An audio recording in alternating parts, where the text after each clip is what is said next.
Yung mga tagay, nandito naman si tagay, babae, hindi naubusan ng tagay, kaysa na may tagay pa rin. So, meron tayo ngayon, nakain na, pak.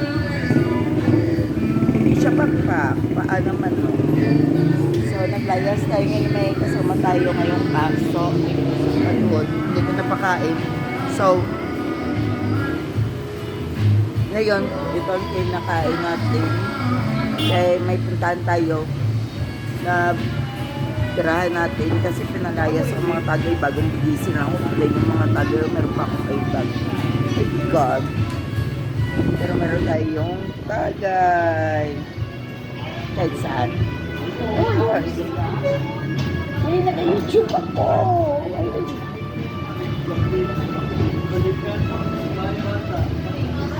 Tinitignan ako ng mga bata. Sabi nila siguro buwang ako. Kaya nag-vlog ako. So anyways, ngayon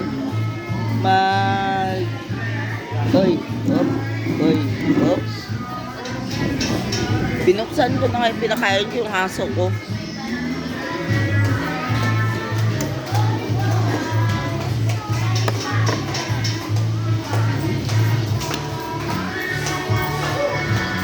Disclaimer mga tagay.